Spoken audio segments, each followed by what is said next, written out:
Hi, I'm Lewis Quayle, data scientist, bioinformatician, and maintainer of lewisdoesdata.com, which is my website where I blog data science tutorials and guided data analyses. The tutorial that I'm going to do today will round out the mini-series of my must-show Tidyverse tips and tricks, and I'm going to demonstrate some intermediate level essential Tidyverse functions for data wrangling, including a couple of widely neglected but super handy table joins. I'm going to be assuming some knowledge of my last two posts in the series, so if you haven't seen those yet, I suggest that you check them out. So the first thing that we're going to do, as usual, is to run some setup code and load our dependencies. So the only dependencies that we have is the Tidyverse meta package, and then the usual suspect custom plotting theme for ggplot2, and then set that as the default. The next thing to do is going to be to load the data that we're going to use for this tutorial. And we're going to be using the same volcano eruptions dataset from the Tidy Tuesday project that we've used in the last two tutorials in this series. But this time we're going to be needing both the volcano and the eruptions tables as in the first tutorial. Let's load these tables using the readcsv function from the readr package and the URL which points to the respective CSV file in the Tidyverse GitHub repo. So if we go ahead and load both of those, we can see now that those have appeared in our environment.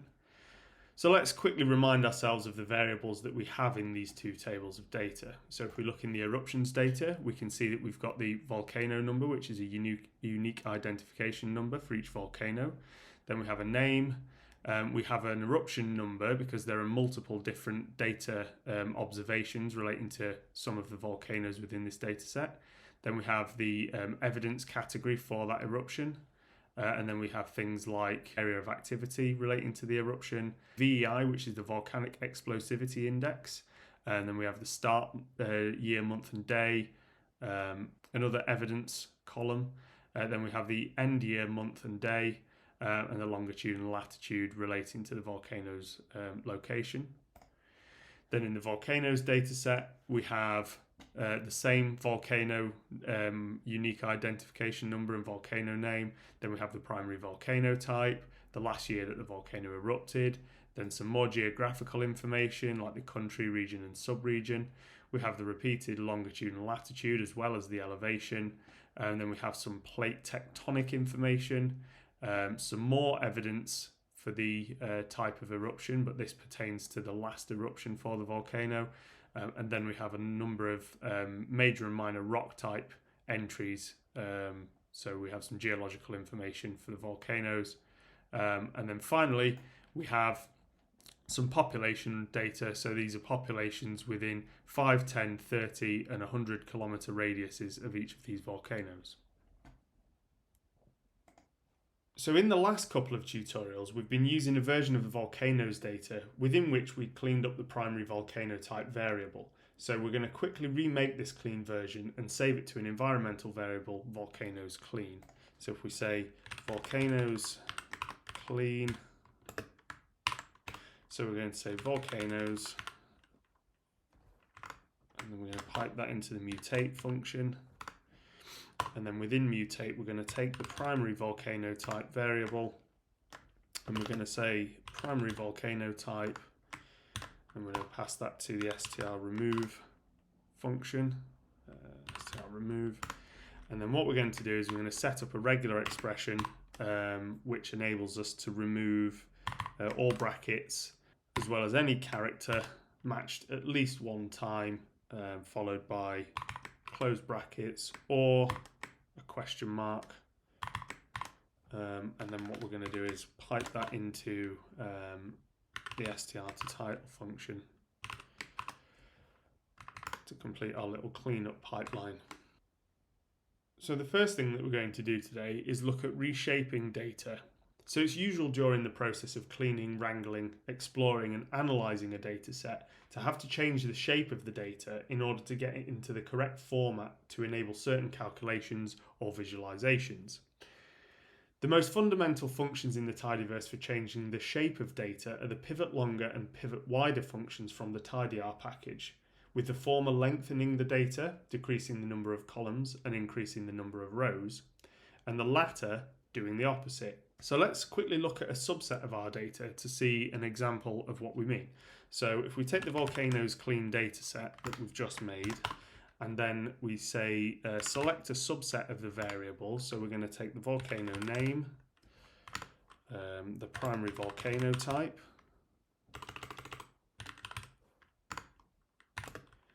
and then the all of the population information columns, so the first one of those to the very last column in the data set. So if we look at the head of this data set by running that, we can now see that we've got the volcano name and the primary volcano type, as well as the population information relating to certain radiuses from the particular volcano. Now we can see that these data don't fulfill the rules which define a so-called tidy data set, which is that each variable must have its own column and each observation must have its own row and each value must be in its own cell. Because here we can see that the population count at certain distances from each volcano are given across 4 different columns, beginning with population. And actually the distance to the volcano and the population are essentially 2 separate variables. So we could tidy these data, and in doing so, we might use the pivot longer function. So we could add to the code that we've just written by saying pivot longer. And then we're going to tell it the columns that we want. So we're going to say starts with population. So using one of these tidy select helper functions. Population. And then we're going to tell it the names too, so this will take the column names and convert this to a variable. So we're going to call that newly created variable km from volcano. And the values from the variables that we've selected will be put into their own column, and we can name that with the values to argument. And we're going to call that population. So when we run this, we can see that we've now actually lengthened the data, increasing the number of rows from 958 to 3,832, but we've reduced the number of columns down to 4. And we can see now that the old column names are in this km from volcano variable, and the respective values are in this population variable. So this dataset would now be in the correct format for working with many of the functions from the Tidyverse which expect data to be in this particular tidy data format. So ggplot2, for example, generally expects data to be in this longer format. But before we go about doing that, you might notice that the km from volcano variable that we've just created only really needs to indicate the number of kilometers, and that we could encode it as either an ordered categorical variable or as a numeric variable. So let's do an additional bit of cleanup. So if we pipe this into the mutate function, and what we're going to do is we're going to say km from volcano, which I'm just going to copy paste, and then we're going to remove those unnecessary strings. So we're going to say str remove all, and then population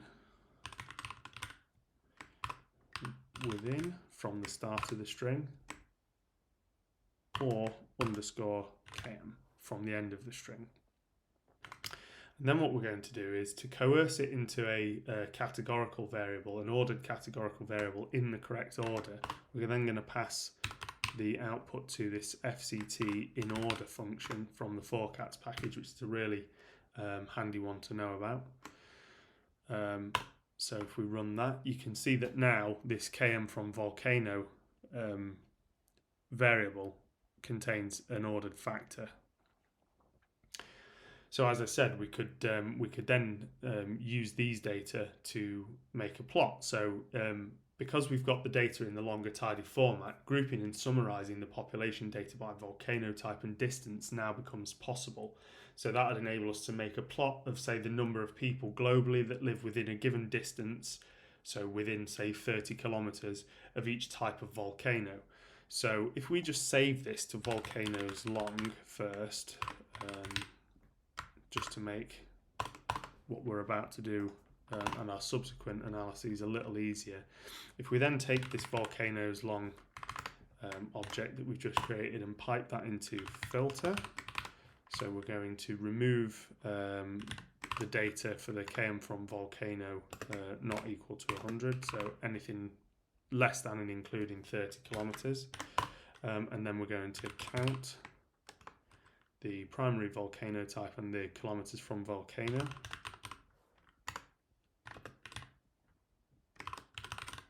So those will be our grouping variables, and then we're going to say name equals population, population,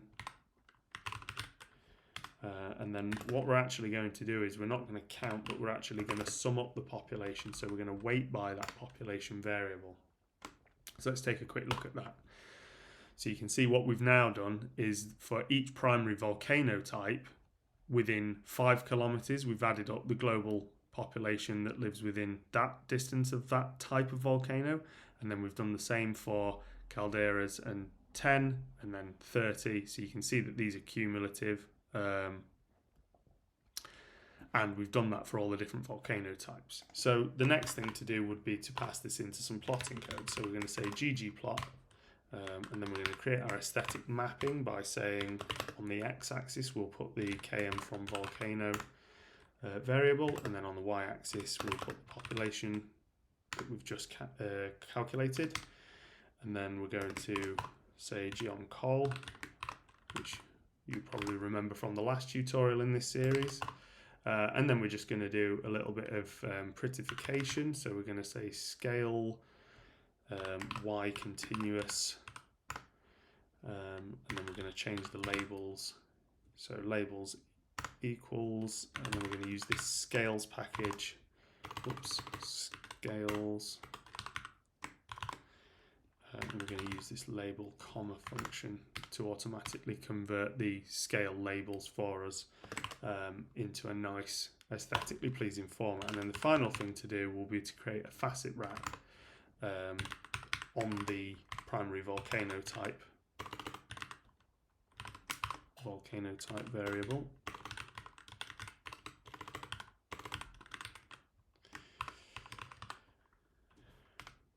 And then we're going to say the number of rows is 4, because we know that there are 16 different volcano types in this data set, so we should get a nice 4x4 grid.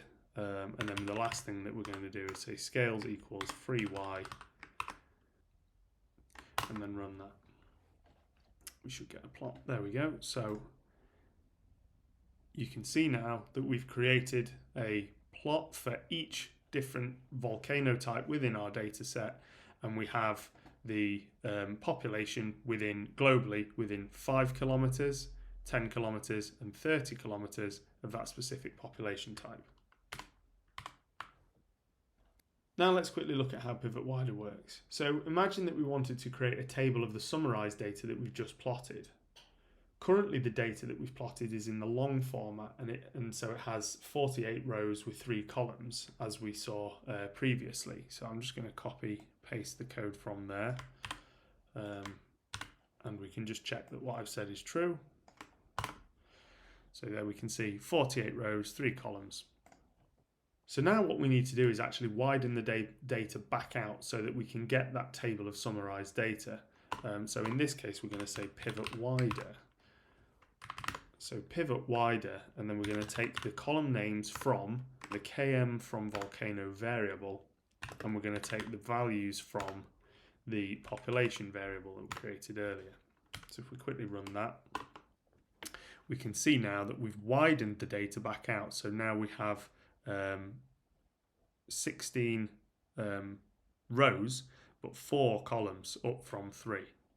The only additional change that I'd make in this instance would be to use one of the other arguments to pivot wider to create syntactically correct names for the newly created columns, because we can see that those have been created as quoted in backticks at numbers, which isn't quite right.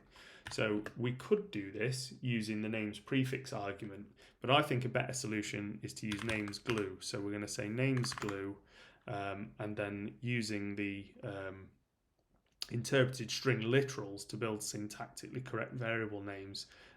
What we can say is we can say pop underscore, and then using the glue syntax, the curly bracket syntax, then we'll pass the km. In fact, I'm going to copy paste the km from volcano variable entries into there, and then underscore km, and then run that.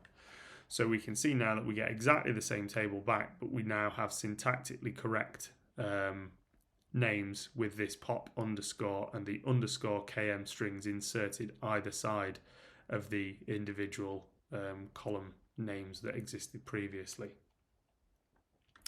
So using that glue interpreted string literals to build syntactically correct variable names in the way that I've just shown is a handy little trick in and of itself. And with that, that's the fundamentals of reshaping data in the Tidyverse. So now we're going to move on to look at joining.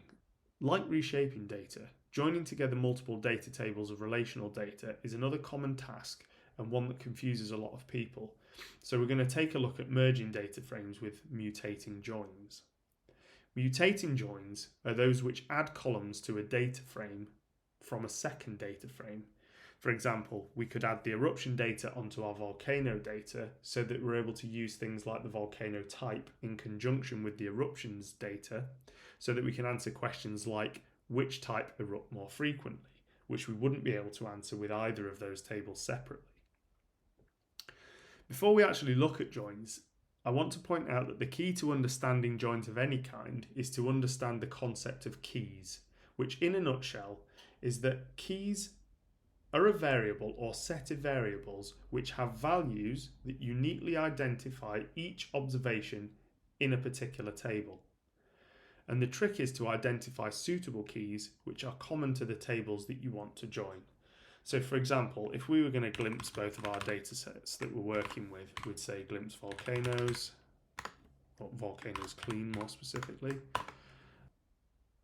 And then we'll also glimpse the eruptions table. And what we can see, and this is a fairly crude way of doing it, but we can see that they both contain a volcano name and number. So those might be potential keys on which we could join the two tables up. In this case, either could potentially be a suitable key on which to undertake the join, but it's probably wise to explore the data a little bit to determine the best key. For the sake of time, I've done this previously, and to cut a really long story short, the volcano number is the key that we'll use to join the data here, as there are duplicates in the names entries. If you weren't going to explore the data in detail, which I generally don't recommend, but it would be safer to use the number as keys than the name, given the possibility of things like data entry errors or duplication, differences in style in how names could be entered versus numbers, and also the same names being used for different volcanoes. So now let's actually look at mutating joins. So mutating joins can be split into inner joins and outer joins. An inner join adds variables from the second table to the first table, but keeps only the observations or rows where the keys from the first table are matched in the second table. So I'm going to quickly write some code to par down the variables in our data a little bit for clarity. So I'll do that and I'll be back momentarily. So what I've done here is I have written the code which will just select down a few of the variables in our data set. So we're going to take the volcanoes clean data set and select out these variables or these ranges of variables. And then we've called that volcanoes SM for small. And then we've done a very similar thing here with the eruptions data set, and we've called that eruptions SM for small. So if we go ahead and run those so that we've got them stored in memory as objects, now we can actually do the inner join. So the most basic version of the inner join only works when the key is identical in both data sets. So we could take volcanoes small and pipe that into the inner join function, and simply just say we're going to join it to the eruption small data frame. And that will work, but that's a fairly lazy way of doing things. It's preferable to actually be a little more explicit by saying that we're going to join by volcano number. Either way that you do this, we can see that the reduced volcanoes dataset, volcanoes SM, has been lengthened to include the information for the recorded eruptions for each of the volcanoes present in the eruptions SM dataset. One last thing that I did want to mention in relation to this is that if your keys contain the same information but are named differently, you can explicitly specify the variables to join by. And there are several ways that you can do this, which are detailed in the help documentation for the mutating joins, but here we're going to use a named character vector to specify the equivalence of the variables in each table that we're joining. So in this case, we would modify the code to say, for example, if the volcano number in the volcanoes SM data frame was still called volcano number, but in the eruptions SM data frame it was actually called, say, volcano ID. We could say volcano number equals volcano ID, and that would give us exactly the same join, but we'd be explicitly telling the inner join function that within the volcanoes SM data frame, this volcano number variable is the same information contained within the volcano ID in a variable within the eruptions SM data frame. But we're not going to run that because they are in fact called the same thing within our data. So along with inner joins, there are three other mutating joins which are collectively called outer joins. These are the left join, the right join, and the full join, and all of them have similar syntax. A left join keeps all the information in the first table and adds on information from the second where there's a matching key. So if we copied the code that we've just written, we could reuse that and we could just change this to left join. Now, based on what I've just said, logically, this means that we should, if we left join our data instead of an inner join, we'll end up with 9,828 rows, as we have 9,559 rows from the inner join, plus 269 rows from the volcanoes SM table where there's no matching volcano number in the eruptions table. So if we run that, we can see that indeed we do have 9,828 entries or observations in these data. A right join looks similar to a left join, but it keeps all the information in the second table passed to the join rather than the first. So if we copy paste this code and just change this to right join, what we should end up with is 11,178 rows of the eruptions data, because information will only be added from the volcanoes data for the 689 volcanoes where there's a key available in the volcanoes data frame, which means that we get 9,559 rows from the inner join, plus we get 1,619 rows that exist in the eruptions data where there'll be missing data for the variables in the volcanoes data frame. And that's because there's 242 volcanoes that have multiple recorded eruptions, but which aren't detailed in the volcanoes data frame. So if we run that, we can see that we do get the exact number of rows that I said that we should have. Now, right joins can be quite tricky for people, so I'll include some code in the post on my blog that will accompany this video. There'll be a link in the description below. And that'll let you sanity check all of the stuff that I've just said to check that it's true and why. In honesty, I very rarely use right joins, but they're handy to understand, as when you've fully grasped how and why all these joins work, you'll have mastered the essentials of working with relational data in R, and that's an essential skill for any data professional, no matter what language you're working in. So now that we've covered mutating joins and that we understand how joins work, the functions I really wanted to encourage a little bit more widespread use of are the filtering joins, of which there are two, Semijoin and antijoin. The call to both looks almost identical to other joins that we've seen so far, but the return value is what differs. They don't add data, you get a reduced version of the table passed in first, with a lot less work than undertaking set operations on key variables and then filtering the data. So a semijoin returns the rows from the first table passed to the join where there are matching keys in the second table. So if we took the code that we've previously written and said semijoin, what we now get is the 689 rows in the volcanoes SM data frame where there's a matching key in the eruption's SM data frame. So in this case, rather than having to pull out the unique keys and intersect them or sum the results of value matching the two vectors of volcano numbers, this allows us to easily determine the number of match values. Crucially, it also allows us convenient access to the underlying data, which would take a number of additional steps, as well as having to have some intermediate variables in memory using alternative approaches.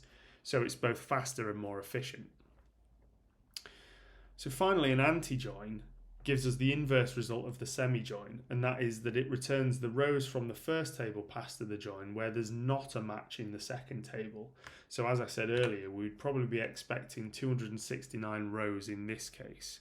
So if I change this to antijoin and then run that, you can see that we get 269, and that's the 269 rows that exist within the volcano's SM data frame, for which there isn't a matching key in the eruption's SM data frame.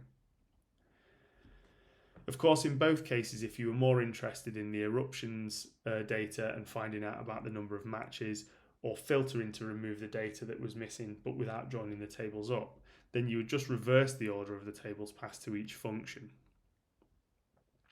So with that brings me to the end of this tutorial and to the end of this three-part series in which we've covered essential intermediate level functions in the Tidyverse and a bunch of little tips and tricks that will come in really handy time and time again when working with data in R.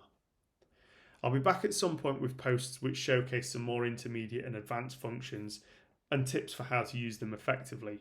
In the meantime, I hope you enjoyed this video. Please do like and subscribe, and feel free to get in touch in the comments or via my website. And I hope you have fun with your data analyses, and I'll catch you next time.